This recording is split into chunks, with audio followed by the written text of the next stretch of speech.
when I started talking about ADHD, I was still learning and processing myself. It was making sense. The more that I went on this journey, I felt like I was just enabling people to act like a victim. Oh, I'm this chaotic, unorganized person that's a bit all over the place. And I felt like it almost made me want to say, no, don't give yourself that complex. Don't give yourself that title. You still are just as capable as somebody that's neurotypical. Hello and welcome to the Going Courage podcast, where I talk to real people about real life, trying to gain some insights from their experiences building courage. Before we get started, I just want to encourage you to hit that subscribe button on YouTube. It really helps the channel grow and it helps me to bring more guests onto the podcast. You can also do the same on Apple Podcasts, Spotify and Amazon with a like and a follow.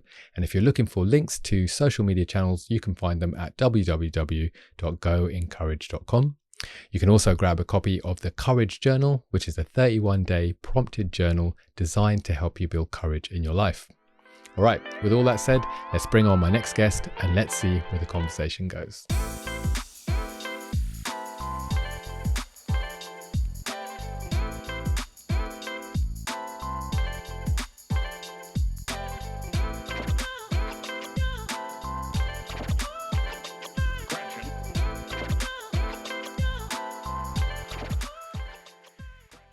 Hello, Courage Seekers. Today I'm joined by Amie Barlow, who is a fitness and ADHD coach, a former dancer, and someone who's having some really authentic conversations about relationship and self-care. So I'm really excited to have her on today. Hello, Amie. Welcome to Going Courage.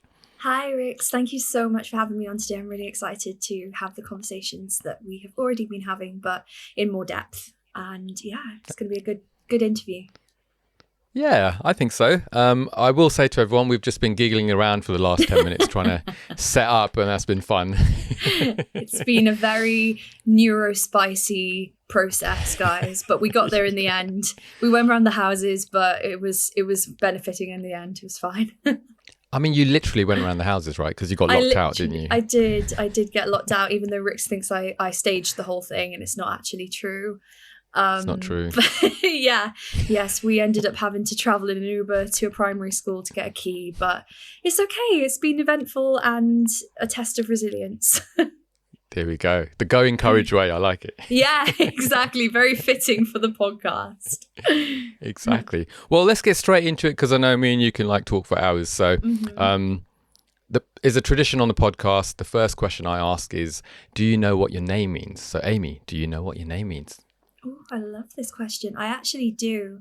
So the spelling, because you may have seen it before, but AMIE isn't really like a common spelling of Amie.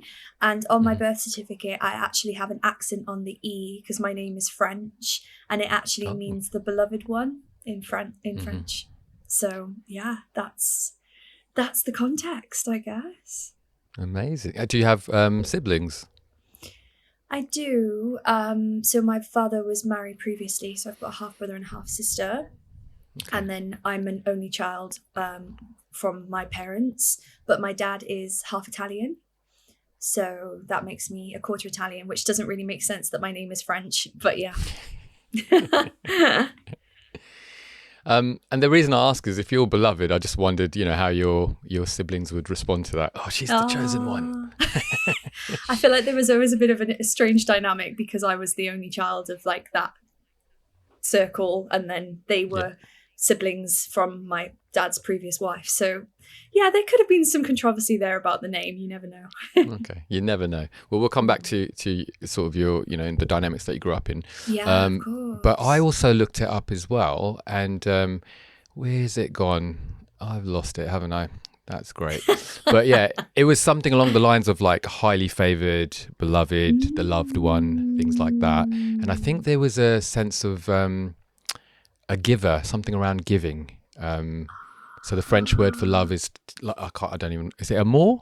Am I wrong? Je t'aime. Okay, all right, cool. So, maybe. All right, I might be getting it all over the place. I'm terrible with languages. I could do a Brummie accent, but that's about it. I don't know about anything else. Should we not go there again? Very good. No, let's not go there. Let's not talk about. Maybe we can mention it at the end about my my tendencies when I'm in other countries.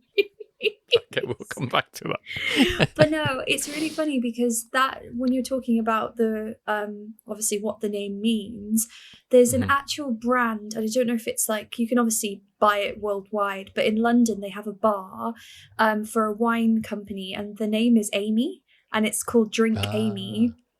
So it must have some sort of concept to, like you said, giving or, you know, love and abundance. I don't know. Yeah. Okay. Well, I mean, you're very giving, right? You're pouring a lot of content out there. You're a coach, which we're going to unpack. So maybe there's some, you know, link to your name. Who knows? All right. Can you actually? Why don't we just go there? Can you briefly tell the Going Courage audience what you do, what you're about? Yeah, of course. So as you explained at the beginning, I do quite a few different things, and it's been a bit of a journey. So as mentioned, I was a professional dancer. I moved to London when I was 20, and I'm now 31, and I pursued a career in the West End. I did that for a short amount of time, and then, as a lot of performers do, they found themselves moving into the fitness industry, because if they're going to be making a living alongside auditioning, it may as well be something that's, you know, in the same sort of industry to some degree. So yeah, I was in the fitness industry doing obviously personal training, coaching in classes, etc. for on and off for 10 years. And then I've sort of branched into the online coaching world in 2022. And that started off as just fitness coaching. I've always done sort of an element of Pilates and yoga due to my background in dance, but I also got heavily into the CrossFit industry as well. So I was able to offer, I was doing a lot of competitive sports myself, doing a lot of fitness competitions. So that kind of gave me the ability to offer like both sides of that to a fitness coaching, an online coaching audience. And then in the midst of me doing that, I worked with a mentor. I told the mentor that I had ADHD, which is something else that we'll obviously go into. The ADHD was something I knew about from the age of 11. So it wasn't new, but it was something I always spoke to people about because I needed extra support. That then led me to coaching people with ADHD for fitness, which then led me to coaching people with ADHD who have businesses and doing that. And then in the midst of all of that as well, obviously, we know that a big chunk of my business is on Instagram. So being an influencer was a big part of my world for a long time, and doing fitness modeling as well. And then all of that has kind of like led me to where I am today. And was all that, did you fall into all of that? Did you kind of, were doors opening as you went into one space, or was it kind of well thought out? Hey, this is where I'm going, and these are, you know, the roads I'm going to travel to get there? Really good question. I'd say that some of it was thought out. The first job I ever had in fitness was working for a private like luxury studio doing a form of training called EMS training. Which stands for electrical muscular stimulation. So you may see that, you know, athletes like Ronaldo use it on certain parts of their body. It's like a TENS machine. So I learned how to train people with that equipment on, like doing a full workout. It was a very strange concept. But my thoughts were, if I got a job as front of house doing that, then I was going to be around a lot of wealthy people. So I've always been like that. I've always thought, okay, what doors will open me to what places? And then through that, I met a lot of wealthy clients. And then in the midst of doing that, I was building up my Instagram page, and it was just mainly to build a community of women who all wanted to feel empowered through fitness. I think then those two things both, so there was intention there, but then off the back of both of those areas, it gave me the platform to then do my personal training qualification, to then meet more people in the fitness industry. And it just kind of went from there, and it snowballed, I guess, to some degree. Okay. All right. Smarty pants. Got it. Thank you. Somehow, no, but I think, well, I just wanted to ask you about, you know, the early part of that. So going into the West End, were you in performances? Were you in theatre, things like that? Yeah, so I was in the theatre. I did a small stint in the production Cats, the theatre production Cats. Yeah, so I was in that for a short while. And then I was in various other shows, various, smaller performances like cabaret stuff as well. I was exploring going on cruise ships, but then I think just being in London and having my career in the fitness industry, I was quite settled. But I would say that the reason for sort of taking a step back from that was, I think, obviously the lack of confidence and the stress of the auditions and putting myself through that nervous system stress and dysregulation every single time. And it just kind of became something that wasn't fun anymore. But as you can see on my page, I've kind of gone back to dancing, and it is a passion of mine. So it's always finding that balance, I guess. And when you say dance, what are we talking about? What kind of dance? So my degree, so when I was 3, I started ballet. So I was doing ballet and jazz. And then I just continued with that. Obviously, as I got a little bit older, we went into more like hip hop, and I trained. So I've got a Bachelor of Arts and a master's degree in dance as well, or dance theatre. So I did then, as I got older, did musical theatre, and I studied a lot of contemporary dance. So that was very much like the university I went to was very, I would say, more arts focused. So it was very much expressive and contemporary, and but so I've kind of experienced both sides of the coin, where we've been very structured with musical theatre, ballet, but then I've also had training in the more expressive arts side as well. Brilliant. And was that something that, when I don't know, we're different generations here, but like we had expressive arts at school, and it used to have like drama built in, art built in, music built in. Did you have some, I'm guessing you excelled at that in school, but I don't want to assume. Yeah, no, I literally failed all my GCSEs, and I was not academic at all. Like, we were at least we were consistent with our D's, like, but the one thing I D for dance, just saying. D for dance, there we go, can't fault it. And and then I think that was always an area that I remember, it was like a BTEC in school or something like that back in the day. And I always succeeded in that and got chosen to do, main roles and stuff. So it was always an area that was something I knew I was naturally able to succeed in. Excellent. Yeah, I really loved expressive arts, and then went on to do drama. And then I did an A-level in theatre studies. And so we had like school trips to the National Theatre and stuff. It was awesome. So good. Amazing. And then I had to make a decision, like, do I want to pursue this? And I was like, I'm not much of a traveller. I don't like the idea of living out of a suitcase, and takes a lot of resilience, etc. And plus I'm quite geeky. So I went into like the more multimedia route, and no regrets. But I have a real admiration and love for people who go down the performance art route, because there's so much work involved. Like, people just think, oh yeah, it's easy, you just put on a thing and away you go. But actually there's so much, it depends what, like if you're a method actor, you'd go a certain way. If you are more, I was a bit more spontaneous and into comedy and romance. Those were my kind of genres, and they worked for me. But there's so much to it, right? There's so much. Oh, there's so much. And, deep down, I mean, as much as my career is where it is right now, I would love to be able to get back into presenting or doing something around the performance space, maybe more on TV. But it is, like you said, it's treating it as a business by itself. And I think that when you're younger, I mean, there are obviously people that have been super successful, but I feel like there's such a taboo subject around, or not taboo, like people say, oh, you're 25 and your career's over. And it's just so mad to me, because you don't know who you are. Like, I feel more sure of myself now if I was to go back and audition than ever. So yeah, but I agree. And I think that once you've got that performance element in you, whether you went down the route that you went down or I went down, it's either there or it's not. I think other people may not want to pursue an arts focused background, right? And there's so many TV producers who watch this podcast and who are listening right now and wanting to reach out to you, I bet. Yes, of course. Manifesting. Right, this is like audition. Yeah. I'm really good on camera and speaking, guys. There you go, look. Case in point. But like Sam Jackson is someone who comes to mind. Like I can't remember his age. I think he was in his 50s. Correct me if I'm wrong, someone in the comments. But he was quite later on in life when he got his big break in acting. And now look at him. He's one of the most well-known actors of all time, right? So there's him. And then I think Adam Driver, I think his name is. Am I wrong?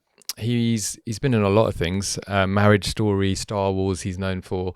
And I think he was in the army. He was in the armed forces and SEALs or something. And then he came back and he thought he'd go and do this. And now he's shining. He's like, I don't know, twice your age. No, he's not twice your age. Sam Jackson might have been twice your age, but like, do you know what I mean? So it's one of those. It's like, you know, there's so much time in life. I mean, it's hard because in one way, in one aspect, there's not enough time, not enough hours in the day, and life is short, right? But then in another way, it's like, well, actually, there's so many different doors of opportunity. You've got to find yourself on your way there. I couldn't agree more. And I think that, you know, it does give you some comfort, especially when you see people thriving in their careers when they're in their 40s and 50s. I think with something like acting or performing especially, have you ever heard of like the Dunning-Kruger effect before? No, I don't think so. So it's a really good example of like, if you type it in, you'll see it's just like a graph of, it'll be like a cartoon of this mountain. And on the mountain, there's like a stick man and there's different stages on the mountain. And you get to a point where you think you're an expert at everything and you think you're good at everything and you get a bit cocky and you're here. And that's basically when you're at the top of Mount Stupid. So say, for example, so that's basically what it is. And then all of a sudden you realize that, you know, you don't know as much as you do. You get humbled. And then that's when you become the expert. And I feel like a lot of people in their 30s, well, maybe not even in their 30s, in their 40s and 50s, like you're way more able to, like we spoke about capacity earlier, you've got more capacity and you've got more experience. And I do think that, going on a bit of a tangent, basically, I can understand why these people are making a success later on and we shouldn't worry about that. Yeah. I mean, you say you're going off in tangent, but I'm making the link to so we're recording this podcast, but a podcast I recorded before just went out this week. And in there we were talking about something that we were talking about that's linked to what you're saying is this whole idea of curiosity. So you start off really curious with something. In fact, I'll send you the link, but you start off curious about something.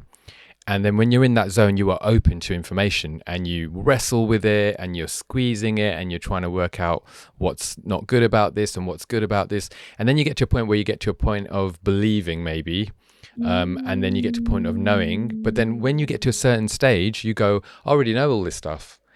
But you don't know what you don't know. So then you kind of almost inadvertently sit in a seat of arrogance and judgment until you're humble, to use your phrase there. And then you go, oh, maybe I didn't know about, or maybe there's a perspective I didn't, look at, and therefore it starts that curiosity journey again, and then you come alongside yourself and you take yourself on that journey in a different way, and it's that cycle again. What was it called? Sorry, did you call it? Absolutely. No, I really resonate. So it's called the Dunning-Kruger effect. I'm going to write that down. Yeah. But no, I think that what you're saying there, Rix, and what really comes up for me is all of that is to do with ego. And how ego, when you are somebody that has embodied, I don't know if embodiment's the right word, but basically, because I used to do it all the time in the self-development space, especially starting off as like an entrepreneur, I would not want to accept that I didn't know. And I would almost get slightly defensive when somebody was telling me to do something different to what I had thought it was meant to be. And it was almost like this, I wasn't open to that. And then eventually you get to a point where you accept that you may not know, but that doesn't detract from who you already are and where you already are. It just means that it's not an attack on your character and your capabilities. Yeah, for sure.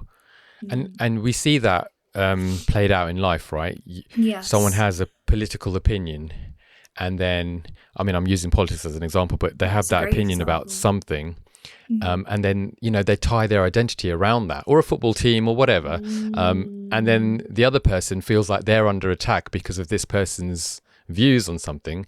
And I think we kind of have lost at least from my generation, we've lost the idea of just unpacking a concept and putting it under fire and scrutiny, and it not being tied to identity and ego, like you're saying there.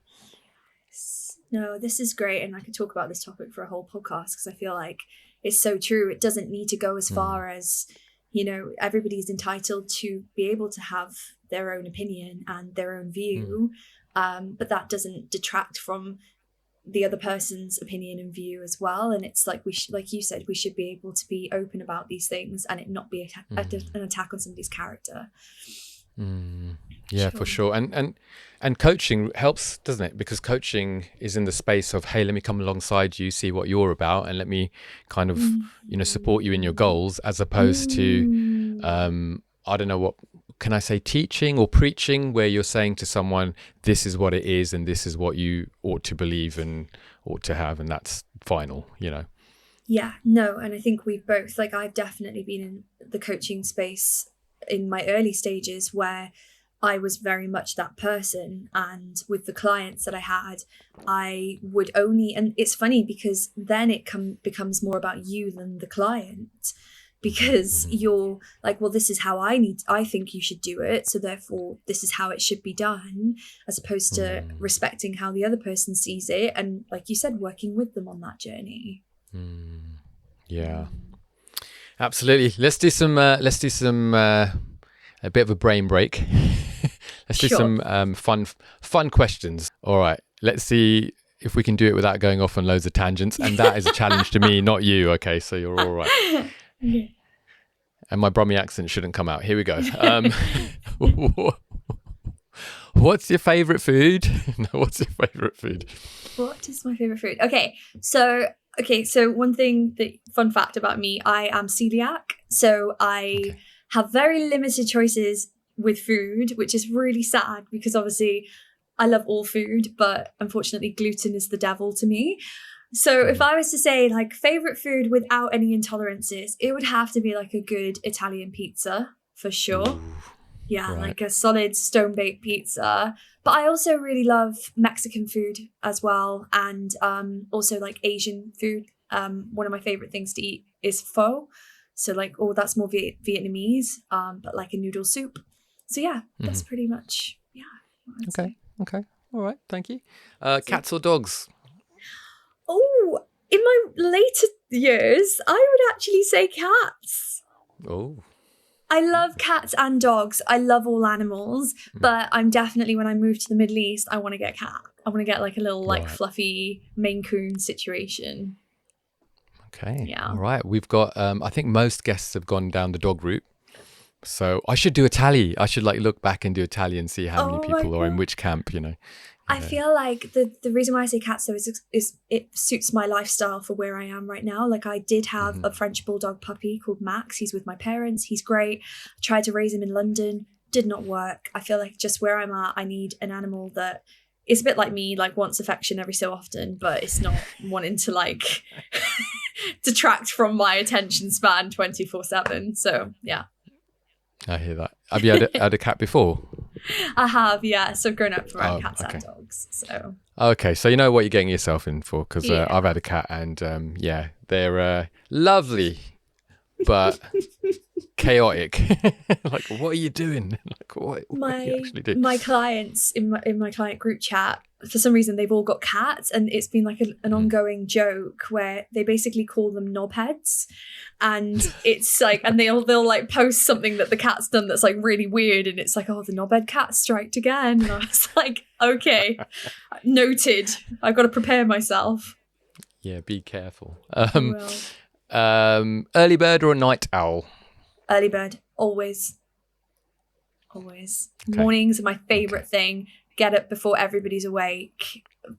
If you can watch a sunrise somewhere, amazing. Like love. Oh yeah, because you went on. You posted something. What was it? Just this week, you went on a sunrise Yes. walk. It looked amazing. I did, yeah. I mean, it would have been earlier, but the trains in Wales are a little bit soul destroying.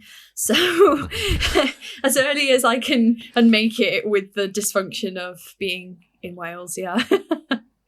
Yeah, I noticed that story because you were one of very few people who was saying good things about London trains. So yeah, love it. It comes to something when I say good things about London trains. Like, It must have you been can tell how much I took that for granted now. for sure. All right, and then favorite season. Ooh, so it depends on the country I'm in. Okay. And where I'm at. Like, I am a warm summer person. Like, I love the sun. Like, I'm a sun baby. But if I'm in London and it's the burning pits of hell, then I'm like, absolutely not. Give me autumn. Give me crisp. Like a crisp autumn morning, sun, love going skiing, love experiencing cold, but sun. But I think that there will always need to be a blue sky and a sun for me to be happy. Okay. All right. Fair. And then one place that feels like home to you. Oh, that's really hard because I haven't felt like that in a long time. Aw. I would Amie. say sorry. I don't Like, aw. I'm so sorry. We'll get into that. I would say obviously I've travelled around a lot, and for me being next to the beach or the coast is always feels like home. But I would say weirdly the countries that I've been to that I felt like really aligned in, Spain. I love being in Spain. I actually wanted to move to Spain before I decided to move to the Middle East. Also, I like there's certain places in like the Netherlands. So I went to Copenhagen, Amsterdam, those kind of places. I always feel quite at home at those kind of places as well. Okay. But yeah, I would say that like countries wise, that's kind of how I felt. But in terms of environment wise, I always feel at home next to the coast. Okay. For sure. And London All as right. well. London's always felt like home, but that's, yeah. Yeah, throw a little shout out for London. Come on. Shout out for London. It's like my toxic bestie. Like, I love it and I hate it. Like, I can't live without. It's like the biggest narcissistic relationship I've ever been in. London. The relationship with London. The relationship with London. It's so shit when you're there, but when you're out of it, you're like, oh my God.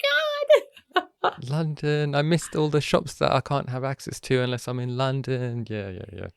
Like in the middle of the night, right? There's always somewhere to go, right? There's something somewhere. And also I miss like the dance scene in London and like my Latin community there, and like you can just go and there's so much to do. So yeah, it'll be interesting to see whether Doha's the same when I move there, but we'll chat about that. Okay, all right. Dress up or dress down? Dress up, always. All right, we'll leave it there because we're going to talk about these too much. Punctual on time or always running late?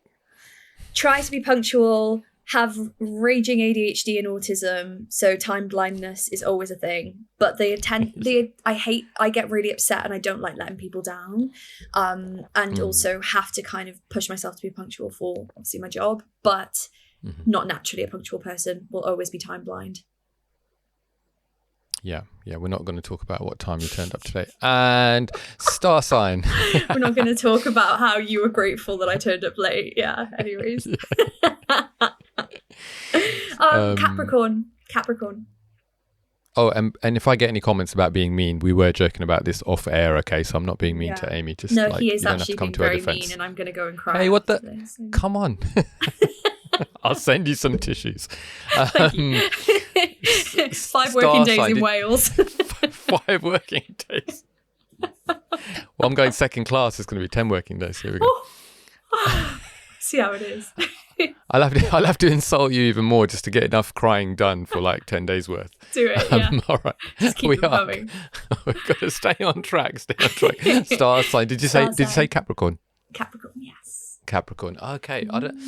Capricorn, strong-willed, stubborn. Okay. All right. You're just nodding. Yeah, you have. Sorry to just cut in on that, but it's funny because like with Capricorn, obviously you've got a December Capricorn and a January Capricorn, and people always say that they are like very different. But I would say that I identify more with a January Capricorn because most strong business women that I'm following at the moment and I really aspire to be, most of them are Capricorn women.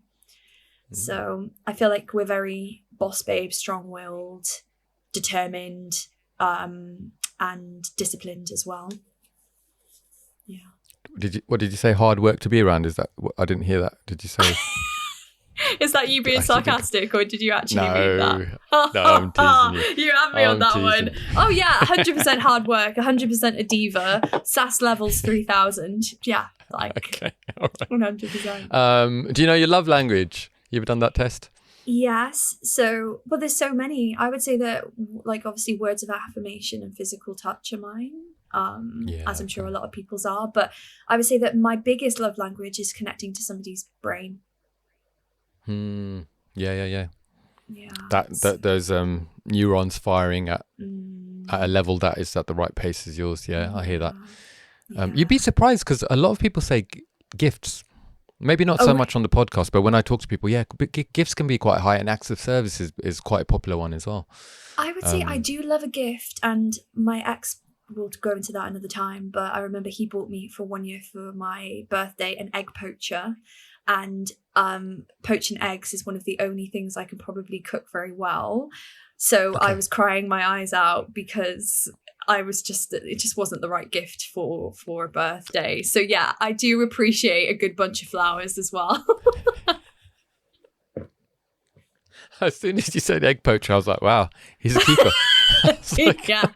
That is why we're not together anymore. I'm joking. Okay. It was all about the egg poacher, bro. It was. Come on. All right. It was the deciding factor of our 3-year relationship. Yeah, for sure. Okay. I can't even poach an egg, to be fair.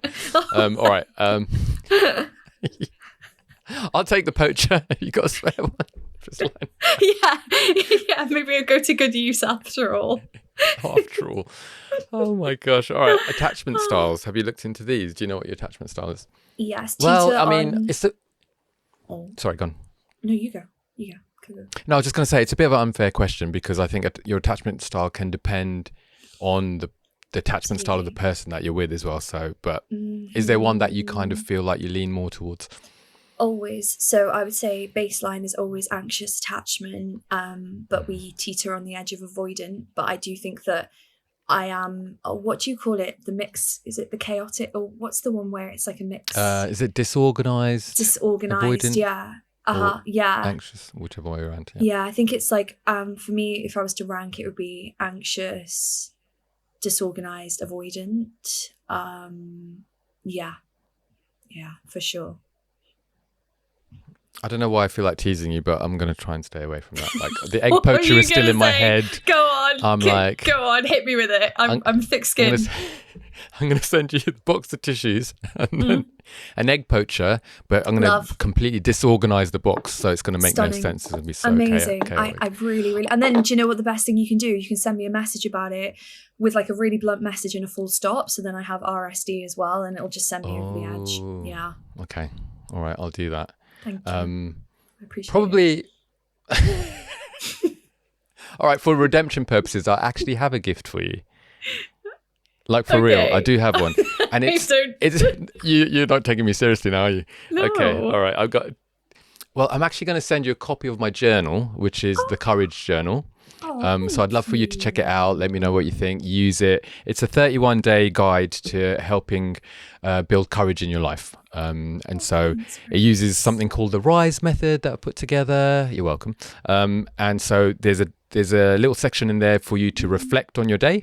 There's a little piece of inspiration in there, a little bit of study if you want to do that, and then an encouragement for you like to take into the day as well. But yeah, that's my gift to you.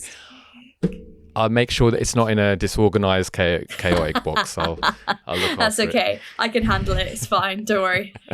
Whatever form, however it gets delivered, I'll be prepared. I'll be prepared. Okay. Or yeah, Capricorn energy, right? You're you're on it. It's all good. You saw how I handled that situation this morning. Yeah. You were fine. It's fine. Yeah. Is there a particular book, a podcast, an account that you're loving right now?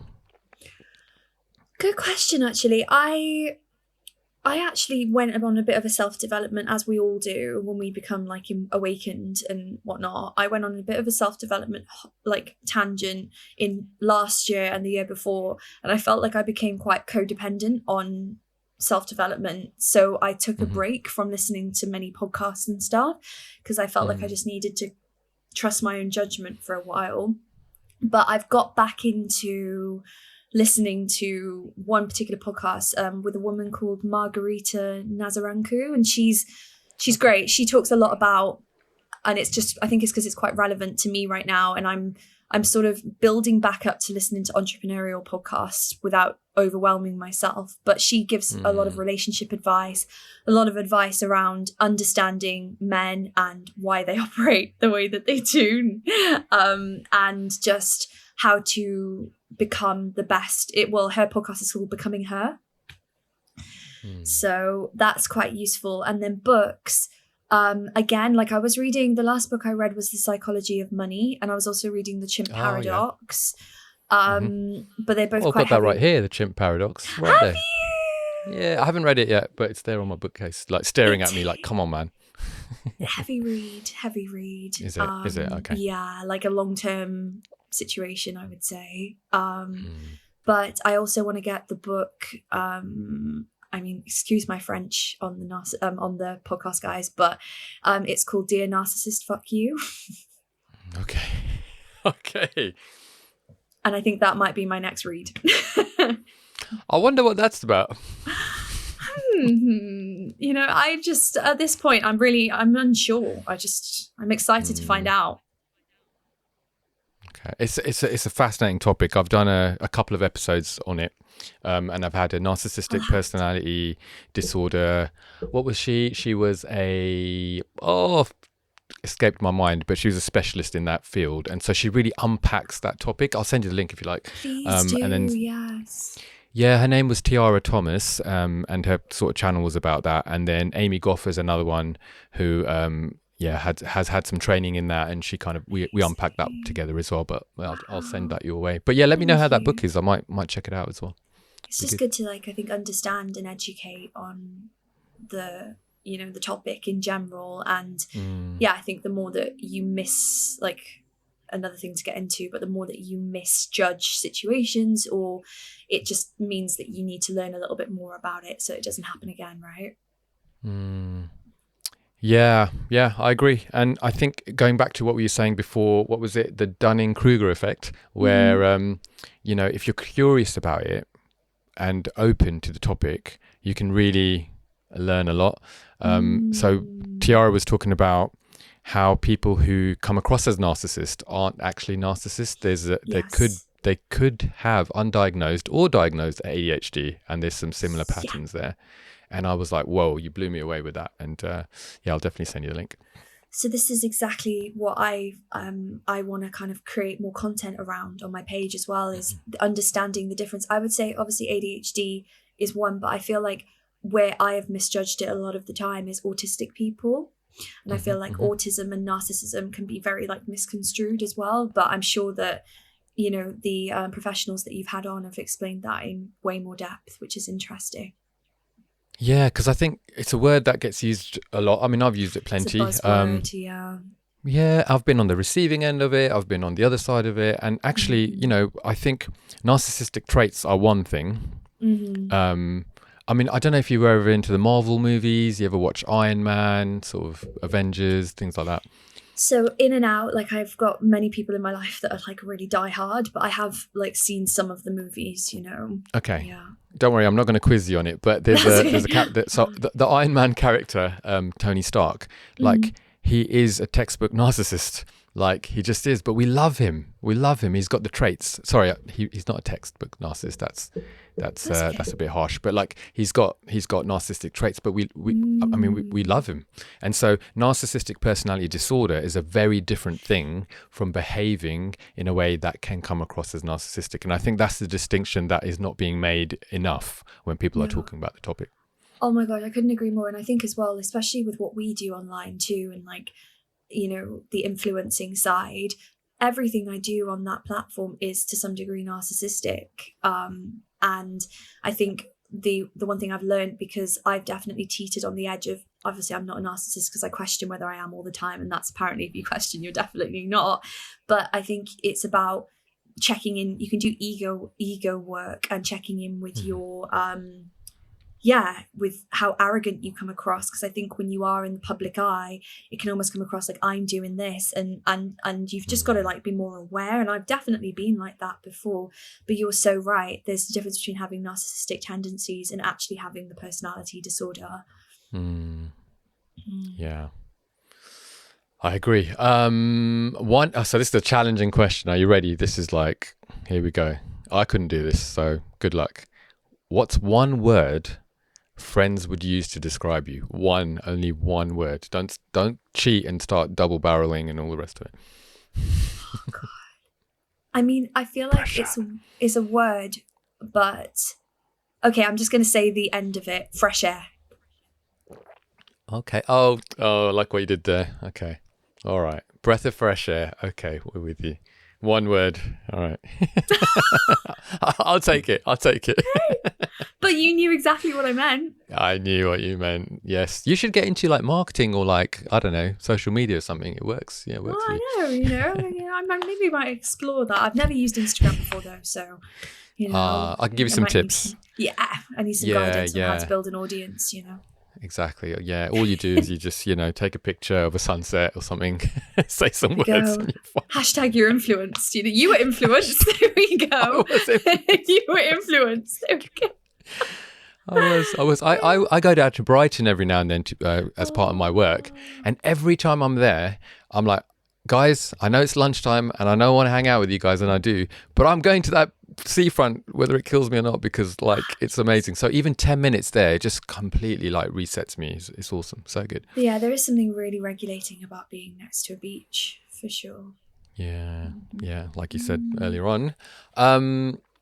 What made you say yes to coming on to the Go Encourage podcast today? Oh, I feel like that's a harder question, to be honest. I think just because obviously we connected and we got on really well, and I think that it's nice to come on a podcast also that it's not just like neurodiverse focused. You want to get to know me as a person, and I think after I kind of took a back seat last year, from the back end of last year, from doing any interviews and stuff like that, and I think that it's just a good way to start the new year, to connect to a different audience and to get myself back in the game, and I just think to take the opportunity. Love it. Thank you. I mean, I did get like 206 letters from you saying, can I please be on the podcast? And I was like, here's another one. Damn it. Here she goes again. I didn't think you were going to talk about how needy I was.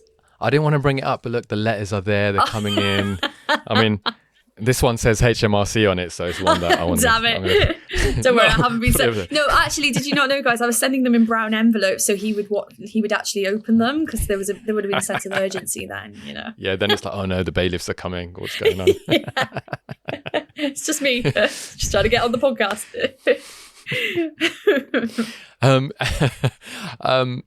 I could go off on one, but I won't. But thank you. I really appreciate you jumping on. I put up a post. It's quite vulnerable at the end of last year. I think it was literally on the last day of last year. And I was like, I want to say something about the year. I don't know what to say. I've probably not had a good year. Probably haven't achieved much.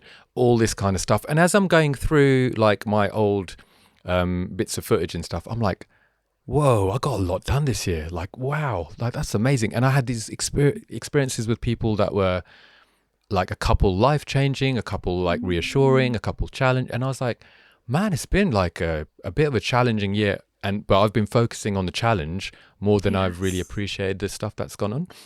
So I put that out there. And one of the things, and the reason I brought it up was one of the things I wrote in there is like every single person who comes on, like I'm so grateful, like because this is a vision that I've had to put stuff out there to help hopefully motivate, inspire, encourage, or just put things out there that might resonate with people. And my goal really at the end of it all is if somebody's watching this or listening to this, I just want them to know that they're not alone. We all go through some stuff and no one's really got it worked out. No one's really an expert at life. And we can all extract gold from each other and nuggets of wisdom. And so every time someone comes on, and I'm directing at you right now, it's just like it warms my heart that you are on board with that vision. So thank you for coming on. Thank you for looking at me as a person, and obviously finding me on Instagram and thinking that I was somebody that would add value to the podcast. And I really appreciate you thinking of me in a positive light. So yeah. Props to the algorithm. Feeding the right content to us. This is what we it gets like. it right sometimes. Yeah, sometimes. Christ. Well, let's have a look at the word courage, right? What does that word mean to you? Like, if you just take the word courage, what does it mean to Amie? I definitely would say that courage is overcoming, I'm sure a lot of people would say, but it is just overcoming situations that you don't even know how you're going to overcome, and you find the inner strength. Like, I would say that the more drastic version of that is, you're literally on the floor, rock bottom, you don't know a way out, and you somehow find the courage to, instead of give up and, as much as it's horrible to say, take maybe an easier route, you find that inner courage and strength to be like, I'm worth more than that, and I can pull through that. Yeah, and if you're not that way inclined about thinking about yourself, even having that thought is courageous, right? Like, actually, I am valuable. I might not feel it, I might not see it, but there is something inside me that's worth saving. Yes, exactly. And I think that it's sad that, some people may not have that internal dialogue. I feel like we've all got it, but some people may not be able to tap into it as much. But if you can just grasp onto it, even if it's a tiny bit, I feel like that's what gets you through. Yeah, I remember what comes to mind is, I don't know if it was a film or a TV show or something, and they were talking about how if you get thrown into water, you're on a boat, you're on your cruise ship doing your thing and your music life, right? But someone Actually, want to be a chucks DJ. you out. It's another you want to story be Oh, here we go. That's another story for another day. Okay, all right, okay. I feel like you'll be back, right? We'll be back quickly. We'll get another podcast in. Oh yeah. But we throw you into the water. No, that sounds terrible. What a terrible soundbite, right? Someone's listening to this. Yeah, I'm going to throw Amie into the water. I get thrown into the water, right? I'm doing my Afro House set with my bongos, and then I get thrown into the fucking water. What's that all about? Rix can be the one eaten by the sharks. Thanks. I'm adding too much value to this cruise ship right now. Hey, I'm going around interviewing people on the cruise ship. I've got some value to you. Oh yeah, if we were on the Titanic, it wouldn't have sank. Do you know what I mean? Like, we would have found a way. It would have been figured it out. Yeah, solution focused. It would have been fine. But the thing that came to mind was that if you get, all right, I'm gonna stop giggling. Right, you get thrown into the water. Right, serious situation here, Amie. Right, you're thrown into the water. Your natural instinct is to survive. Like, there's no time to overthink the situation and say, I'm not good enough, I'm not this. Your natural instinct is going to try and breathe, it's going to try and survive. So it's within all of us, to if we strip it right down to that level, there's something that knows that we're worth saving, we're worth, putting in a fight for. Yeah, and I think as well, when you go through situations that you can't control, like having big tax bills or whatever, right? I'm just putting a really shitty situation that we all have to go through out there. I think that sometimes as well, it's about finding the inner strength to be like, I am better than even making this feel like it's going to consume me more than it should. And I think that is you have the strength to survive, but then you also need to find the strength and the courage to be like, no, this is not worth making me feel like this. It's something that's happening around me, but I control how it makes me feel and how I move through that. Yeah. It's all in the response, right? And if we link that to what you were talking about in terms of, what we're like in our 20s and our 30s, and I can speak for 40s as well.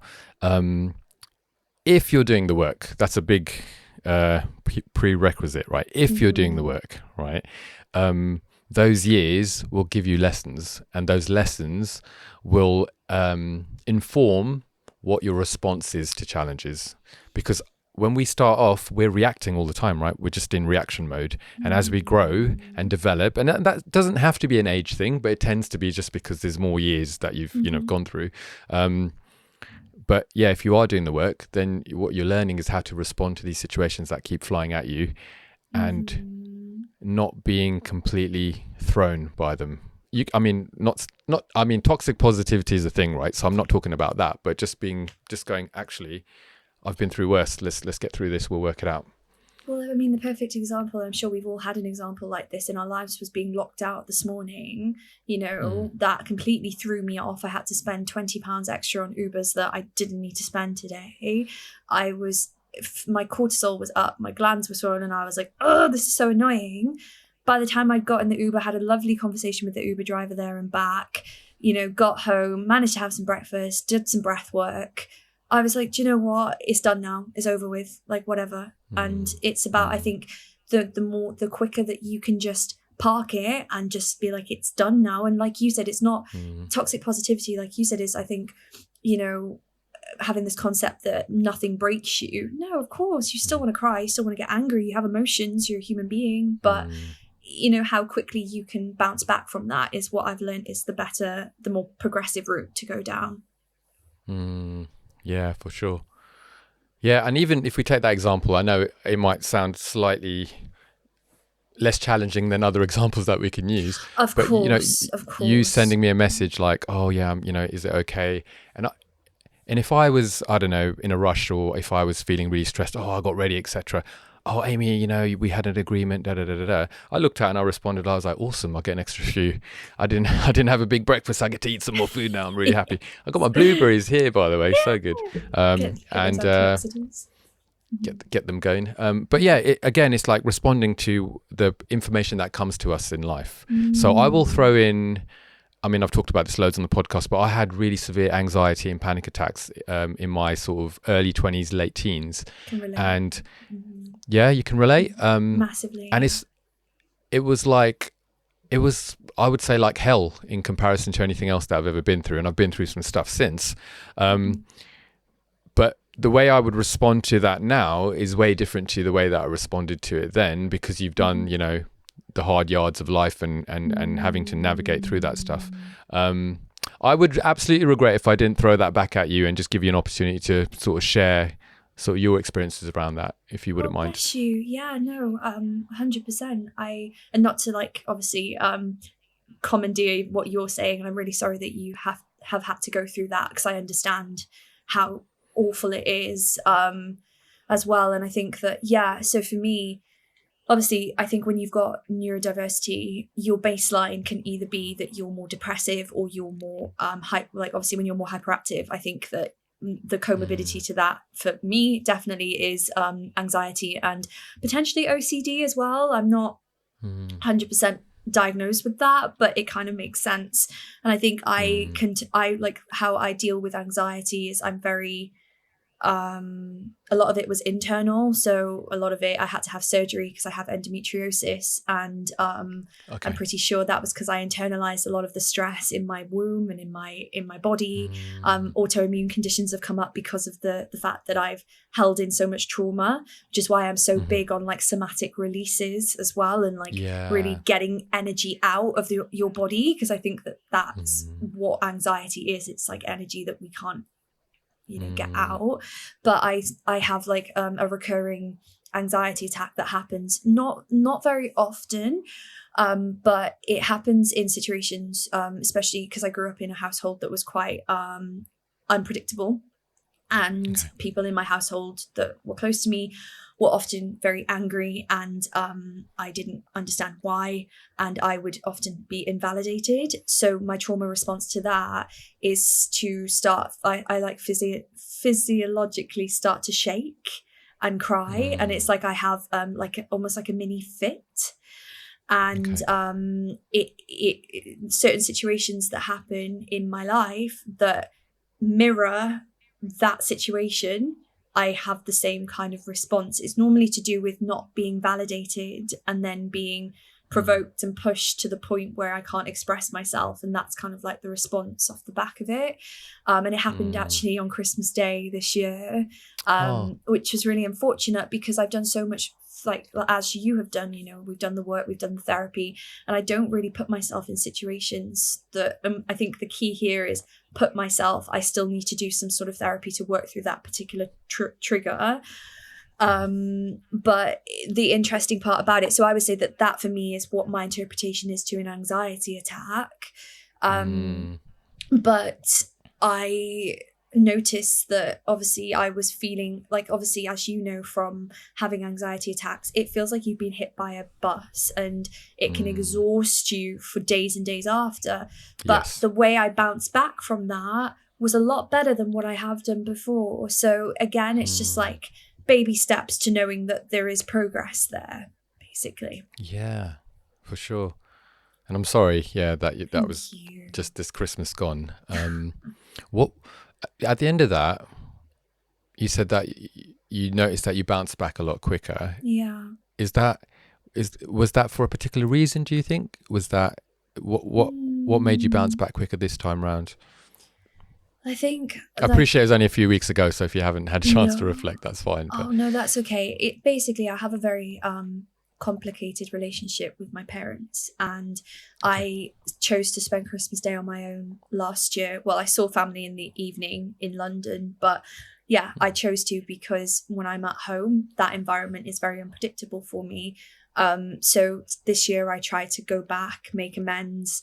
I was like, right, I'm strong. I've done all the inner work. But I think sometimes there are certain environments that you will always operate from your old programming. And that was a situation that happened like that. But in the evening of this Christmas, my best friend picked me up and I moved to her place, which was the plan anyways. So I think that helped because then I was in a different environment and I was able to kind of take myself out of it and also just honor that I felt shit the day after, which unfortunately was my birthday. Yeah. So it was a bit of but it was almost like, the day was not great. The anxiety was still quite peaking. But by the evening, it was almost making that mindset shift to be like, I'm not letting this ruin my birthday, but still not doing it in a way that's dismissing how I feel. Like I acknowledged that I felt really shit. I probably didn't give myself as much nourishment as I should have. But I think it's about, giving yourself the care that you need after going through such a trauma response. But then also, again, like it goes back to that, finding that courage and finding that pull to be like, I'm not letting this win and I'm not letting these people external to me rule my existence, basically. Yeah. There's a lot there. I'd like to zoom into something you said around allowing yourself to process those feelings. I think that's a key part that people overlook, right? They look at why it happened. I say we look at why it happened. We try and understand, if this person had, done this way, or if this had happened there. I remember 10 years ago, it's triggered me from that. But actually, we forget to actually feel the feelings. And it kind of links into what you were saying before, this energy that gets built up inside you. If you're not giving that a chance to actually have its day, whatever that looks like, right? Yeah. Whether it's frustration, anger, whatever, sadness, if we don't process, then we just carry it around and it will turn into something physical, as you've kind of shared a little bit earlier on as well. And then you've got to ask yourself, what is the value? Like, what is the value of holding this stuff in and pretending like it's not there, right? No, I agree. And I think a lot of people do it because it's very confronting. And a lot of people don't understand I think, again, it goes back to being very connected to your body and yourself and knowing yourself, because a lot of people walk around unconscious, like no offense to people. It's a known fact. And I think that, somebody may not associate, I know that when my shoulder is hurting, that's because I haven't released some sort of emotion. Whereas other people may not associate and link that. I know that if I get sick, I'm often thinking, not always, but sometimes I'm like, okay, what energies have I been holding on to? What am I not releasing? And I think that in my situation with obviously processing and releasing, from December up until now, I was kind of in multiple environments, and I don't know if we've got time to talk about it today, but it's quite funny because the first conversation we had, obviously over Zoom when we met, I was living temporarily in an apartment with somebody that I had just met not that long ago that I was sort of seeing romantically, and he was helping me out whilst I was transitioning to move back to Wales for the week. And that person actually turned out to potentially be, I don't want to say through and through, but there were a lot of narcissistic traits within that. And the whole that whole situation has actually caused me a lot of it's going to take me a long time to process it. So then I went from that to then moving back to Wales, to then going through that with my parents, to then, and it's just been so the other day, it was a day where nobody was in the place that I'm staying at and I was on my own, and that's when it all came out. And that's when I started to like, because I haven't felt, because I think the hard thing is, it's all very well saying we need to like release what we have gone through, but also what I found really hard is I've not really had, like, a lot of the time that I want to release, I've had a flatmate, or I've been living with people, and it's like, where's the environment and the safe space to be able to do that as well? So yeah. And if you don't mind me throwing in as well, a bit of a challenge, I guess, for us is like, and where's the bit that I can distract myself from not wanting to have these feelings? You know, when you've got a flatmate, when you're living with someone, there's someone to bounce off. Hey, how's your day? Oh, I'm sorry you're going through that, whatever. And then you kind of, your problems seem to not have to come to the table, and you have to deal with them, right? So there's that. I'm not saying that it's particularly a bad thing, but I'm saying all of those layers play into it, don't they? And then you kind of get distracted, especially if there is some neurodiversity going on as well. From the task at hand, and that is something crap happened to me and I need to give it some time to think through, because sometimes it is up here, right? But actually feel through as well. And whether that's through meditation and prayer, some people, you know, that's a way for them, or journaling, or even going to a somatic healer or a psychotherapist or something. All of those things are there to be used as resources. They are not the answer, but a combination of them are ways for you to express, you know, what might be going on the inside, and have that mirrored back to you so that you can have some clarity, if nothing else, you know? Yeah, I think it's hard as well, because the more that you get used to releasing emotions as well, like I certainly found that, like, for example, I was living with another flatmate in London, and he changed. I was very happy because he was in the office a lot. So I did have the luxury of being able to release things when I wanted to, and process things as they came up. But then that kind of changed. So it felt like I was more restricted, and I actually didn't like that feeling of not, because I know when my body feels like it needs to release an emotion, I need to go and sit with it. And if I need to yell or cry or do something, it needs to come out. And I think it's hard then when you feel quite suppressed. Yeah, for sure. Have you ever, out of curiosity, are you spiritual by nature? Do you kind of, you don't have to share if you don't want to, but like, is there a particular, I don't know, theological framework that you relate to, or, you know, I don't know, spiritual practice that kind of helps process some of those emotions?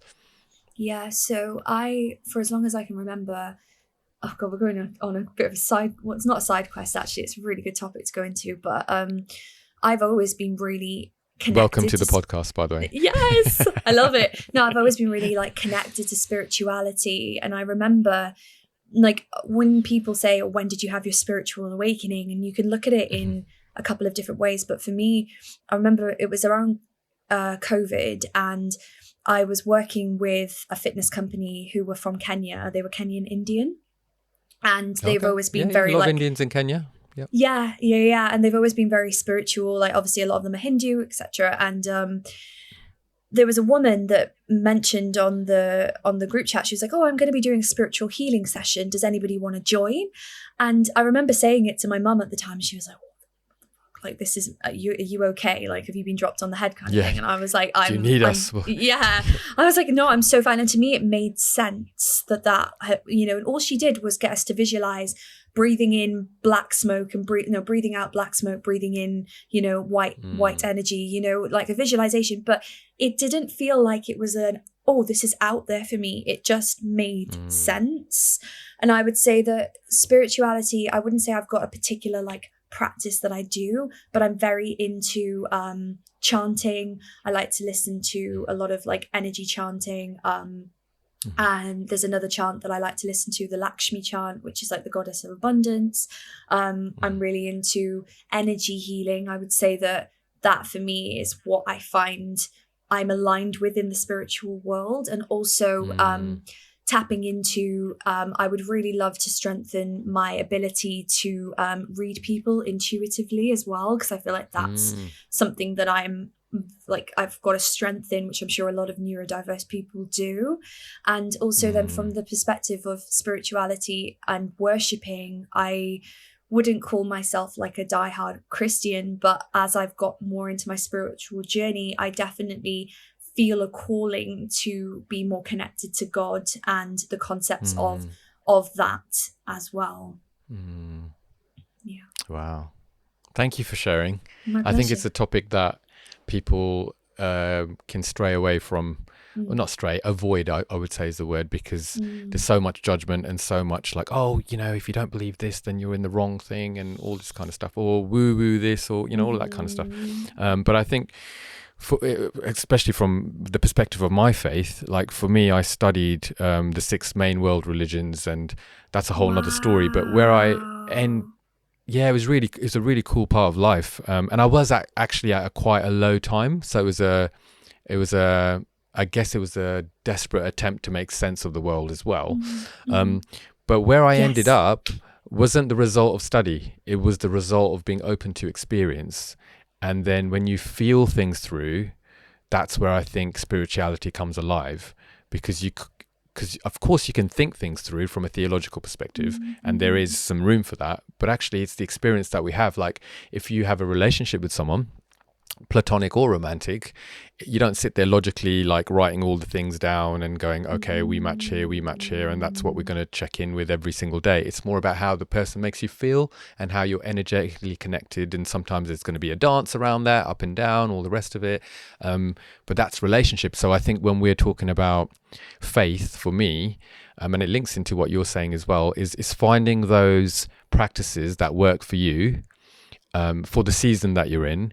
But it is about having a relationship with this infinite, divine, creative being who I think we both identify as God, but lots of labels on this being that we can't quite understand. And I think when we're open to that in a curious space, you're able to download, you're able to get information. And if there is some ADHD going on, there's a high.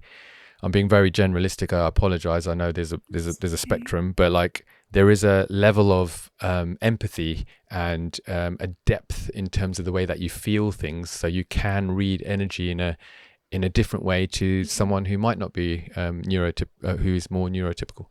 Absolutely. And I think the more that you are more, like you said, more open and open to experiences, the more awakened you get. And then off the back of that, your intuition is a lot stronger, and how you read people is a lot stronger as well. And I think that like a testament to that was the situation that I was in with that person in December, because we went out like 3 times and something in my body was like physiologically like, I don't know, intuition wise, something's off about this person. And I got convinced otherwise, which made me question my own judgment, and the outcome was the inevitable.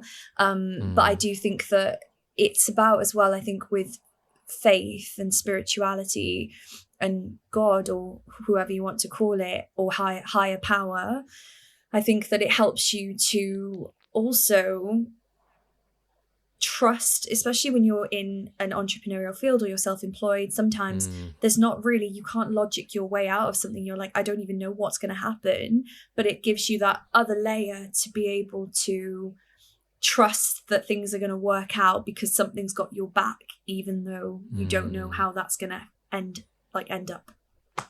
Yeah, for sure. And it kind of aligns with this whole movement around manifestation and, thinking positively and thinking about connecting and feeling the future, and therefore going into that on that journey and on that road towards the target.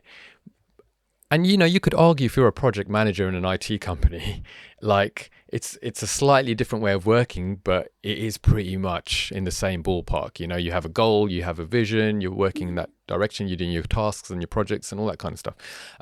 So I think there are universal truths that overlap, and people fall into, again, you know, going back to that whole tribal way of thinking, people fall into the trap of, I identify with this and therefore I'm only going to work and operate in this area, whether it's, you know, supporting the best team in the world, Liverpool Football Club, or, you know, just throwing that in there, or I'm not a football girly, so I'll stance. support as well. I'm happy. I'm open. I mean, I can't take too much claim to it because I used to be into it when I was younger, so back in the Ian Rush days, and now I don't really pay much attention because it just sucks the life out of you, isn't it? Like, it's a whole religion, isn't it, football? But well, this is what we talk about. This kind of like clarifies the whole concept of what we're saying, right? Yeah, for sure. For sure.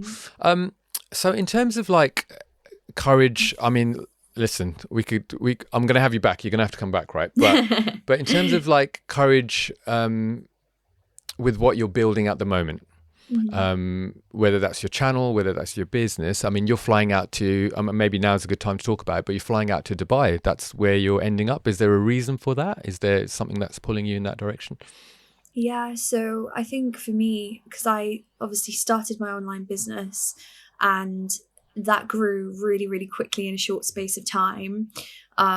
So yeah, like the growth for that as a coach was actually you don't see growth like that for like 2 or 3 years from other coaches. But I felt like as much as I enjoyed the online stuff, it was never really fully aligned with me and my purpose, because it was so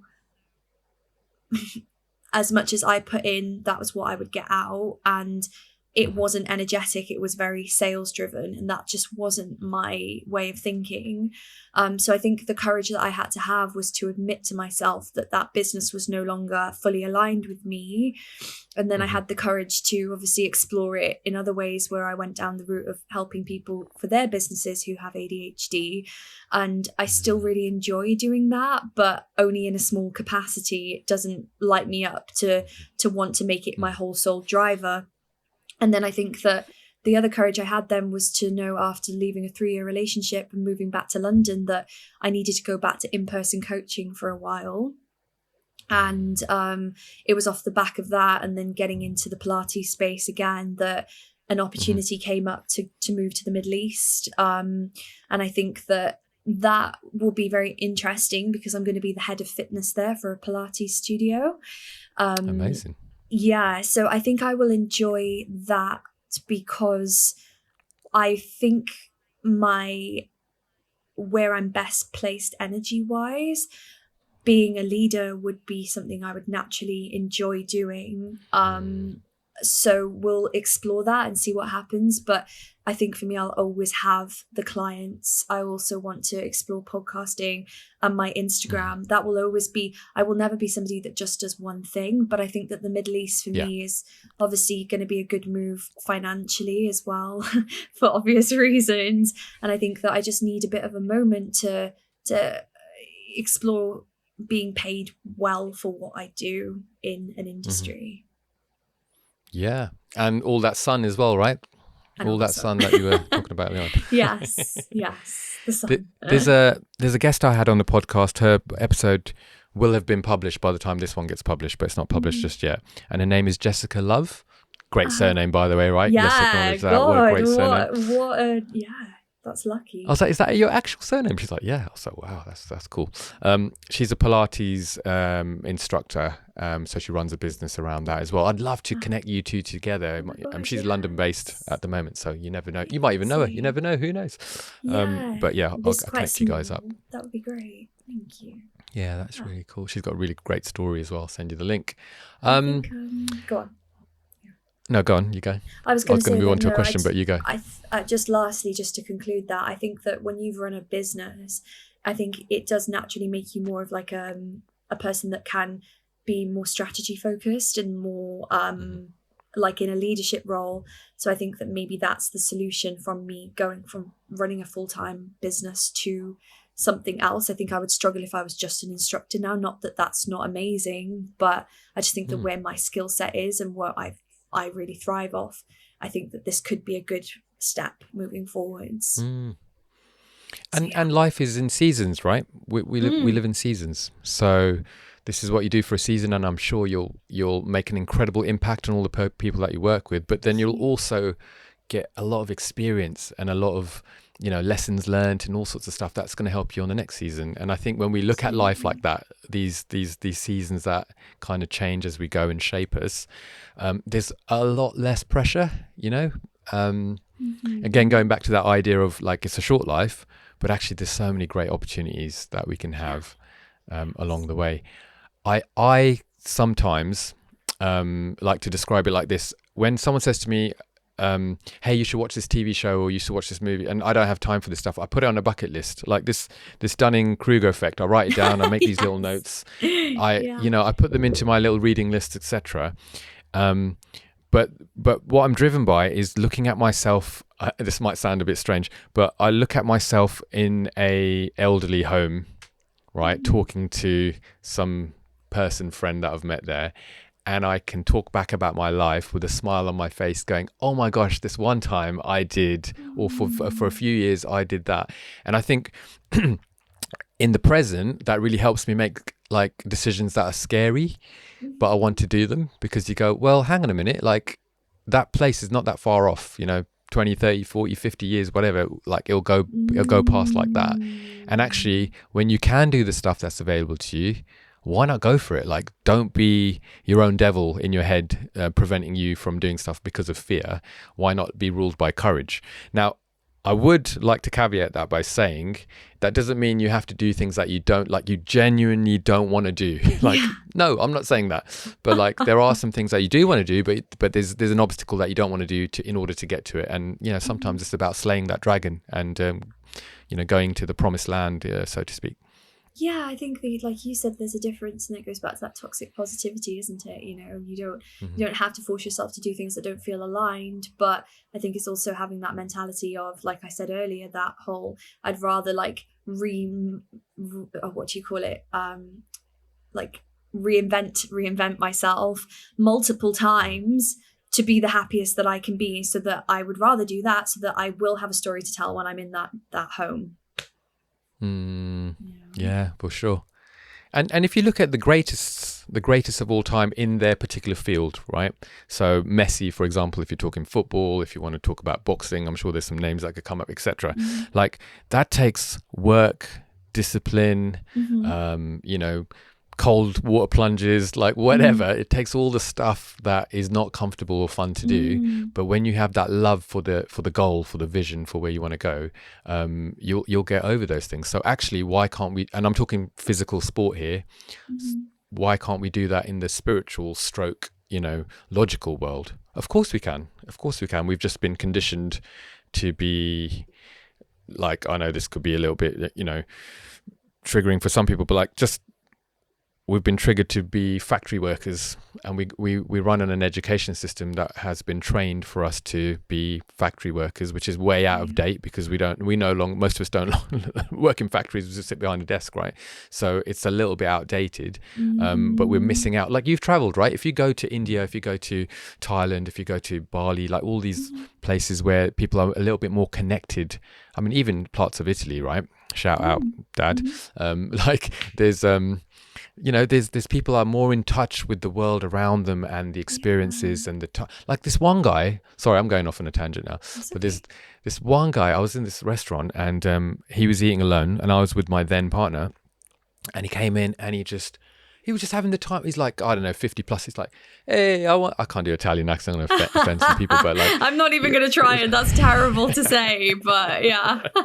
Arrivederci. But he was like, yay.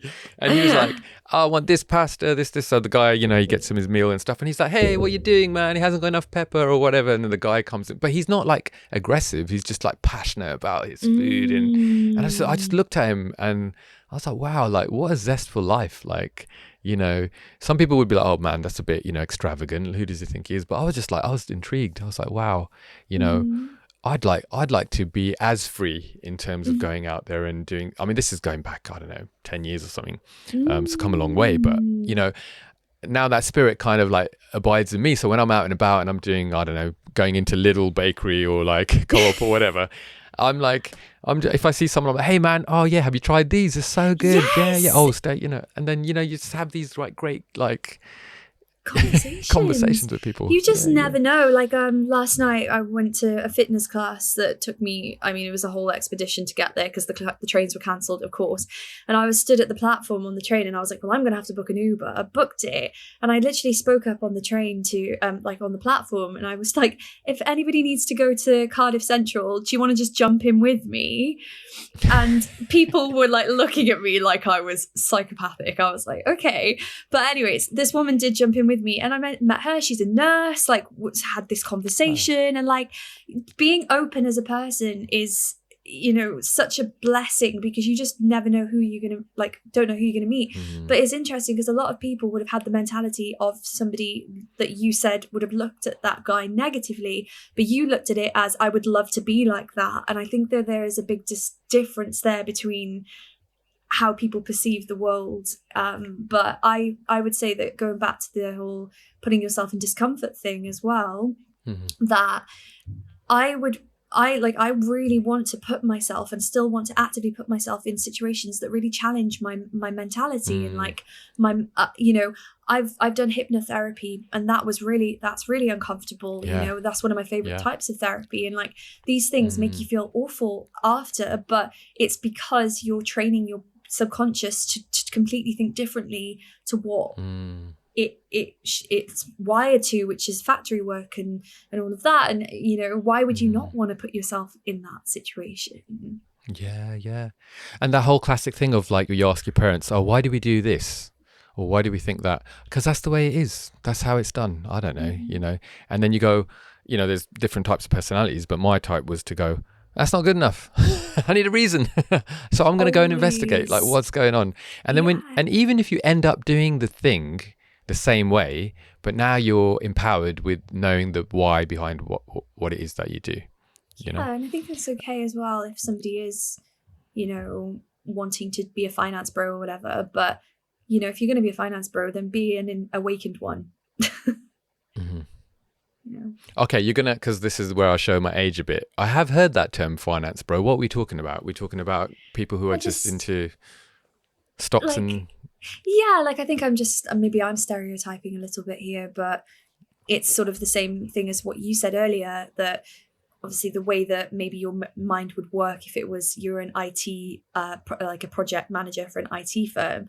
Yes, you would still have to work in a very methodical way, but I think that doing the inner work and doing the work on yourself to be more awakened would only make you a better project manager.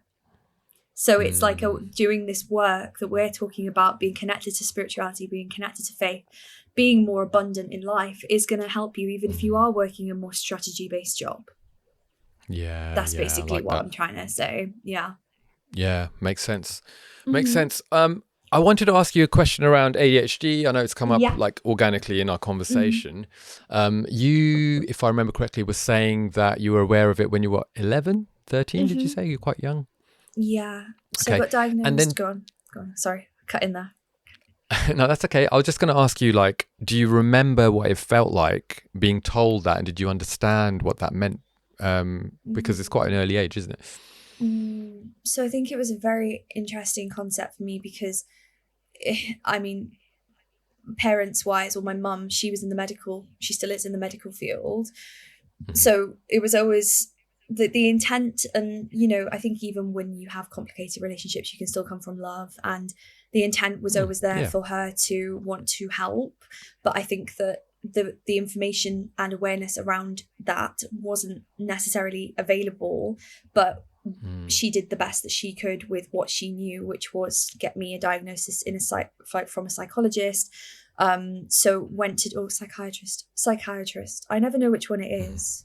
But I get confused between the two as well, don't I? Yeah. And then psychotherapist as well, right? So oh yeah, I see a psychotherapist. I want to ask him why he's a psychotherapist. Anyways, so I went to see this woman basically, and she told me that I had ADD at the time, which was attention deficit disorder, not obviously hyperactivity, because that wasn't a thing at the time. Well, it was, but it was like now it's, everything's ADHD, and it's just the type of ADHD that you've got. And I remember having the diagnosis, and my mum recalls it and I recall it, like I cried and I was like, I remember saying to her, like, at least I know that something's not wrong with me anymore, I think I said. But then it was kind of off the back of that, I was put into private education to try and support me, but all that was really given was extra time and exams, so there wasn't really a wider understanding. And then all throughout my 20s, I was so dysregulated. I did so many things that were reckless. I was so consumed by all of these unhealthy habits that were obviously happening because of the ADHD. So it was like, I knew I had it. I knew that meant that I would struggle to concentrate, but I didn't realize that everything else that was going on was as a result of that as well. And then it wasn't until I was about 26, 27, that I was starting to explore the online business world, and I couldn't concentrate at my laptop for long periods of time. And I remember thinking, if I've got a chance of doing that, then I need to understand or learn how to work with this ADHD, this lack of concentration. And then it kind of went from that to me then it opened up a rabbit hole for me doing more more research. And then I got a re-diagnosis as an adult. And then I got another diagnosis that then told me I had ADHD. So I have ADHD and autism. So yeah. and knowing that, like receiving that information, did that shift the way you think about yourself? Like, has it been connected to your identity, I guess is the question I'm asking. I was a bit like, I'll be really honest. I was like, for fuck's sake, I can't be asked to process the autism as well as the ADHD. I was like, are you kidding me? Because obviously, I mean, the concept of autism, you're like, oh my God, I'm not Sheldon Cooper from Big Bang Theory. No love offense. Sheldon, come on. Not Sheldon, yeah. We love Sheldon, he's amazing. But I was like, really? So I think that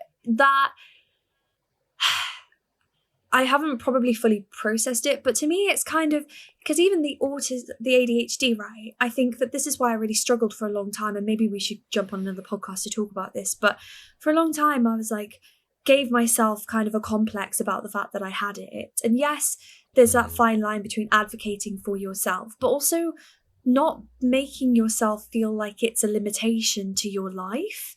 Like, yes, it agreed. Is like, and yes, I've got I put on my Instagram earlier, actually, that autism is like having the nervous system of a raccoon. And it's so true, because physiologically, I feel like that's where the autism comes in. I feel things very, very sensitive to things. But processing it and accepting it, I think that's not been difficult, because I don't look at it as something in my life that's changing me as a person. It's just a part of me. And I think that, on Instagram, when I started talking about ADHD, I was still learning and processing myself. So it was making sense. The more that I went on this journey, I felt like I was just enabling people to act like a victim, I'll be really honest. And that was really hard for me, because I felt like people were it almost became this thing on Instagram where, oh, I'm this chaotic, unorganized person that's a bit all over the place. And I felt like it almost made me want to say, no, don't give yourself that complex. Don't give yourself that title. You still are just as capable as somebody that's neurotypical. 100%, yeah. If not more in some cases. Yeah. Exactly. Yeah. I work in the health and wellness space part-time, and then run a business sort of the rest of the time. And I am in a team of people who are phenomenal people. Shout out team, health and wellbeing team. And then I've really opened my eyes in terms of the CPD that we have, the supervision meetings, and just the wealth of information that they share. Some of them are qualified. I'm going to get the terms wrong now as well. Counselors, psychotherapists, psychologists, ADHD experts, all sorts of lots of different sex positivity, different people have different skills. So I'm like, I love this. It's not training, but I'm around some really interesting people, and I'm curious by nature, so I get to learn a lot. And one person in particular who I'd love to shout out, but it's not, I do want to shout her out, but I'm also very respectful that maybe she doesn't want people to know that she's got whatever, right? But she's a bit of an expert. I'm not going to shout her out by name, but you know who you are. And she's like a wealth of information in terms of resources and all sorts. But one of the things that she said to me that really spoke to me was, it's understanding the way that you operate. That's what it is. And if you can understand the way that you operate, then you make changes or tweaks to life in order to help you operate at your optimum. And it's a bit like you shared, thank you before, for being vulnerable with like celiac, right? You know that that's a thing, then actually, sorry, did you say celiac? You did say celiac, didn't you? Yeah. Yes. So yes, you know what you'd like to eat, but actually you need to make tweaks to the way that you make menu choices based on that. So again, it's not like being neurodiverse is a strong word, but like it's not a limitation. It's just, okay, we operate like an Apple Mac computer as opposed to a Windows computer. Both are very capable in their own right. Shout out Apple a little bit better, but like that was being cheeky, but no, like I hear you. Sponsor the podcast. You hear me? Yeah, come and sponsor the podcast, Tim Cook. That'd be amazing. Bring him over. Yeah, bring him over. That's right. Yeah. And but having those laptops operate in different ways, but actually completely capable of having the same outcome or a similar outcome. No, well, this is why my first business was never going to be, it was successful, but I was never going to be able to sustain that level of success because it was built off somebody else's business model. And it didn't work for my brain. I feel like the biggest hack in life, like you said, is, you need to work on what works for you, and you need to tailor your life to work for you. And sometimes it is about accepting that, for example, if I ate a gluten pizza, I would be unwell for 3 days. Why would I want to put my body through that? Whereas maybe going to a rave that is a very overstimulating environment, it may be something that could take me a while to recover, but I feel like I know my limits and my boundaries, and I do still really enjoy doing that as something that I need to do for my ADHD as well. Yeah, for sure. Yeah, and I love that view on it, and also knowing what you might like. Thank you for being honest about where you were at the beginning when you were coaching people and saying, well, actually, maybe I am sort of misselling it in some way. It reminds me of this client that I was working with. Beautiful hearted young man, he couldn't have been more than 20, I'd say, right? And severely autistic. And he was talking about how he'd managed to go to a concert, but he could only stay there for half an hour, and then it was too much for him, and then he was really like quite upset and sad about it, and I was sort of sitting there with his they kind of pulled me in. I was with his support person, and we were talking, and I was like, let's rephrase that. You went to a concert for half an hour. What an achievement. That's amazing. And he was like, yeah, I need to go again, but this time I'm going to go for 1 hour and go for an hour and a half. And then I was like, let me ask you something. Did you enjoy it? And he was like, no. And so I was like, well, you don't have to do that, right? Just because your friends are doing it, just because the inverted commas normal neurotypical people are doing that, and that's a way for them to enjoy themselves, doesn't mean you have to do it. So do take that into account as well when you're making these decisions. And he was like, he mulled it over and he thought about it. And I just thought, it's important to be able to give people a bit of I guess revelation's a strong word, but just to say, look, you do realize that it's your life. You get to choose what you want to do to some extent, and it's okay. You don't have to be like everyone else, because we're again going back to that conformity that society like kinds of molds us into be. You've got to go on so many holidays a year, your 2.4 children, and your white picket fence gate, and all the rest of it. It's like, well, I don't want that. Like, I don't want that. I want to go to Dubai and do Pilates or whatever. Like, who knows? Exactly. And I think as well, it's about like understanding that if it's something's within you, like I can imagine me being 60 years of age and still being next to the DJ booth wanting to have a party. For a long time, like in my 20s, especially when I got in my previous relationship, because we were both obviously building our businesses, I'd be like, oh my God, I don't I was always kind of under the impression that because I knew I had tendencies of wanting to be able to go out and party and like love that side of things, I was like, no, that's not good for me with ADHD. I need to stay away from that. I need to be very like regimented and you know, but actually me doing that burnt me out more because that's something I like to do as a release. The only thing that I do is I don't put myself in environments. I didn't put myself in environments until I trusted myself that I wasn't going to go a full ADHD impulsivity quest and be out for like days and days and days. Like that just, I needed to just make sure. And like the minute I did, now I love having my toe in the water in those kind of environments. Whereas your client that you're talking about, he doesn't like being in those environments, and that's okay as well. Yeah, for sure. Yeah. I can relate to what you're saying though, because I'm not much of a drinker. I used to be. And then I went teetotal for like, I don't know, 5, 6, 7 years. I can't remember how long, but a long time. And then I kind of was like, okay, I think I'm going to have one and see what I'm like. And then I was like, am I alcoholic? Am I like, I wasn't, but I was like, you know, if I have one, do I want another one? You know, all this kind of stuff. And then I was like, oh, I actually am armed with more information about how my brain works. And it's not that I would want another one. It's that I get really excited.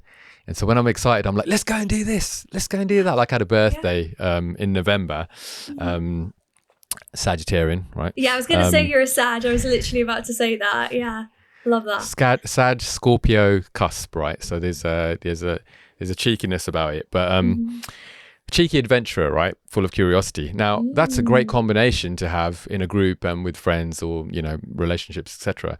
However, you put me in a group and we're, you know, got a few drinks. So I'm ready. Like, oh, should we get on a plane and go to, yeah, let's go. Let's go.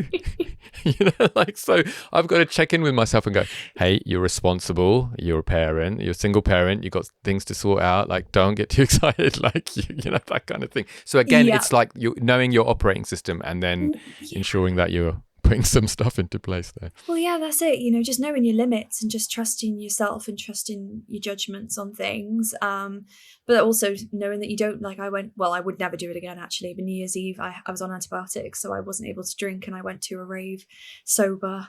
That was a whole other experience. I don't think I want to endure again. But the energy with antibiotics. With antibiotics. So we were on Red Bull and Red Bull only. But you know, I was able, it got knackering towards the end, but to be honest, like energy wise, the music, like the stimming was great. And but I know what you mean. When you're that personality type, you are the friend that would like lead the pack to despair, and then you'd all wake up like the hangover the next day. So you've just got to, but I think when that's in you, why shame yourself for that, you know? Yeah, exactly.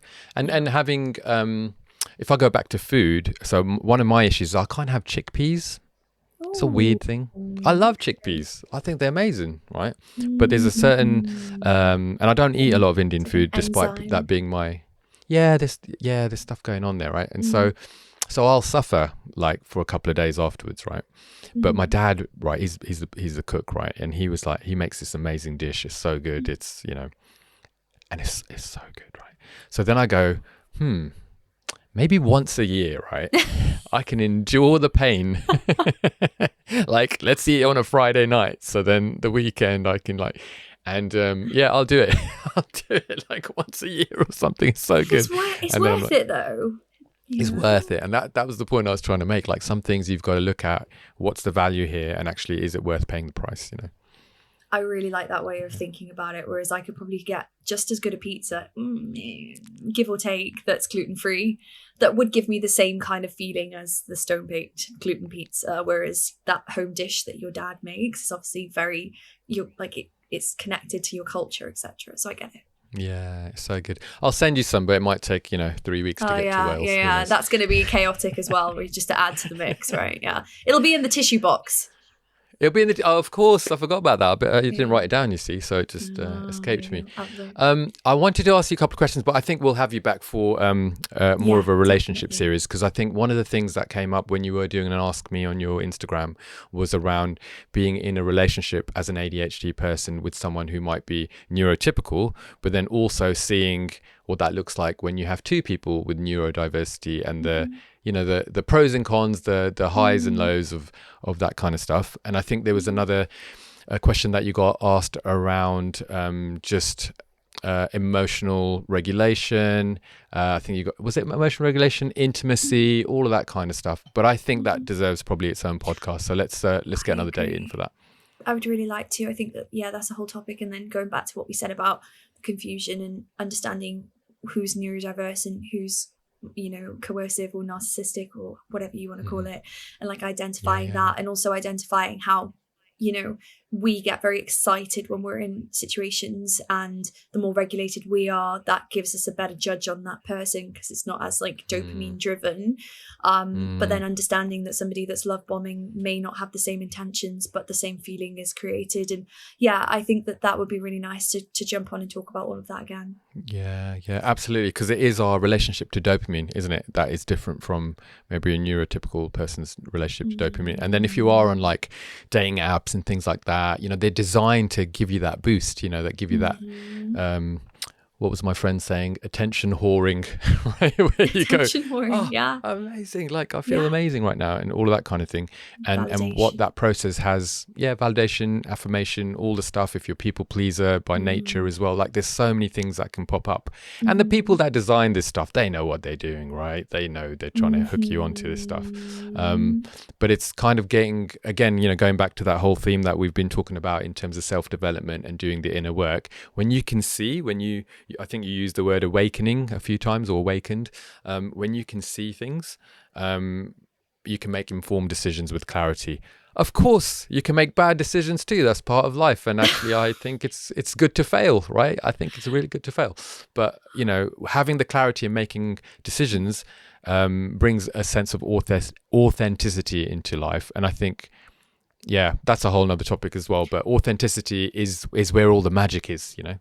I couldn't agree more. And I think even if you are authentic and you do come from clarity, then you obviously have the clouded judgment of being physical with somebody, which creates more oxytocin, which is obviously in my situation that happened, which again, we will save for the next podcast. But, you know, I really did judge a situation in the back end of last year that I definitely had an accurate judgment of that person. But then as things connected from a physical standpoint, that judgment was clouded. And it's just crazy how quickly that can shift.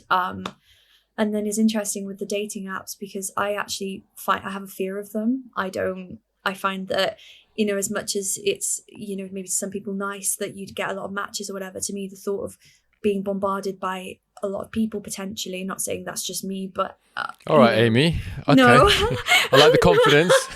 No, I feel like just being a woman like that's just being a woman, guys. Like, no, I'm not saying that I'm teasing. like anything special, like, but you're like, calm the fuck down now. But no, this is what I mean. Like, I don't want to come across egotistical, but at the same time, just being a woman. I'm teasing you. But yeah, and I think that for me, that just like, I'm like, oh my God, I already speak to so many people on Instagram for my job. The thought of that, it actually sent me the other way. But I think that's a part of healing as well, because my Instagram, the more I've kind of gone on the journey of healing, the less that I feel like I need the following for validation purposes now as well. But I think there's always like a hint of it. But again, lots of things to talk about in like other podcasts. I like this. We're not meaning to do this, but there's some great hooks, right, for people to tune into the next episode. Yeah, absolutely. Yes. We need sponsorships from, what did we say? Apple. We'll get some Hinge sponsorships. What else do you want? Some Pilates studios. What do you need?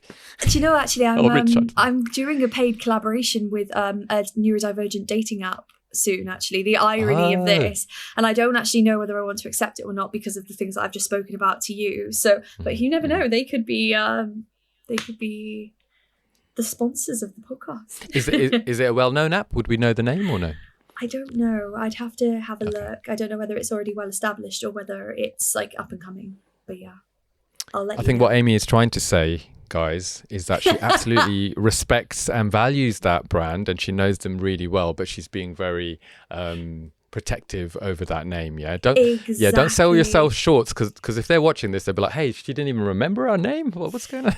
So basically, you know, podcast dating app, if you're listening to this, you know that I had to sign an NDA or whatever you call it. There you go. So I've had to like really be subtle about, are they well known, are they not? Nobody knows, but you guys know because you're listening to the podcast. So there we go. Exactly.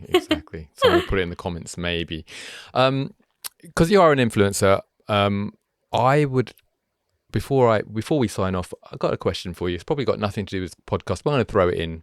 In terms of like the stuff that you put out, do you get a lot of stuff back? Do people comment a lot on your stuff? Which I imagine that they do. But how does that, as someone who has ADHD and you've been sharing about autism, does that impact you when it comes back negative, or someone has a strong opinion about what you're posting?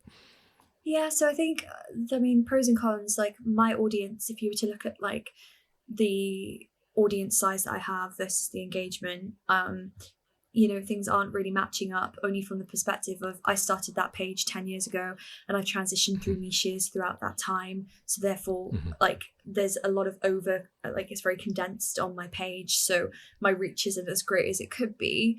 I think pros to that, and maybe I probably don't get as much negative feedback as I could because I don't reach as many. I still have like a good following, but I kind of have this community of core people that I've always followed or always supported. And I would say that my experience overall has been quite positive on social media. Yeah, of course, throughout the years, there's been trolls. I know that there's been people I actually know that have been negative behind my back. But I think I am at a point now, touch wood, who knows, but if I was to have something pop up on my comments now, I'd just be able to detach from that quite easily, I would say. And I think that doing a lot of work on like visibility wounds as well, and I think that you need to work on your resilience if you are going to put yourself out there, for sure. Yeah, for sure. I get stuff in my DMs more than I do in the comments, and I don't know if that's because of the nature of the stuff that I put out, and people don't want to be publicly seen to be associated with, if I'm talking about, I don't know, whatever topic. So that's really interesting. And so if someone does DM me, I'll keep it very private and I'll DM them back and we'll have that conversation. Why did I bring that up? But most of my DMs are coming, and I don't know if you get this, is all of these spammers, all of these like, oh, we saw your content, and is that like I see so much now, and Instagram's quite good at filtering all of that out now, well, at least to some extent, and I'm like, guy, did anyone ever sign up to your thing like this? Like, come on, dude, leave me alone. No, come talk terrible. About courage. Yeah, it's so terrible. Like, I feel like that, like the spam accounts, the bot accounts, like it is. I've actually started, because I did have 1.38k on socials, and then now it's dropped down to 36.9 because a lot of the people that I was following or were following me, some of them were like deactivated accounts, bot accounts, and I've just been removing them because I'm like, what is that use to me? It's just like clogging up the feed or the funnel for the people that actually enjoy my content to see it. But yeah, like the bot accounts and like obviously, as a woman on Instagram, the creepy DMs and all of that still happens as well. So yeah, I can really empathize with the frustration, and I feel like as a platform, it's just a bit they haven't tightened up their regulations as much as they should. Not a vibe. Yeah, I don't get creepy DMs, but I hear a lot of stories about women who do. So yeah, that's not good. I do get I do get this one person who keeps commenting on something complimentary about the way that I look, and I open Rix. It and I'm like, oh, here we go, let's go, Let's go. And it's always the same male lovely bromance friend of mine who's just bigging me up, and I'm like, bro. I'm like, thanks. So you thought you had like an actual fan. yeah. I was like, I can't share that. That's explicit, mate. And he's like, yeah, you know how it is. All right, fine. Just behind the scenes. He's bigging you up behind the scenes. He's bigging me up behind the scenes. So yeah, shout you out, my friend. You know who you are. If someone was listening to this, what would you want them to take away from this conversation? What's one thing that you would think, do you know what? It'd be cool if someone walked away from. I would say that, if you are listening to this, and you are at a crossroads in your life right now, and I'm talking your whole life is burning down around you and you don't feel very in control of that, I want you to just remind yourself to not give up, because something better is around the corner for you, and this is what needs to happen before the good comes about. Yeah, I like that. That's good.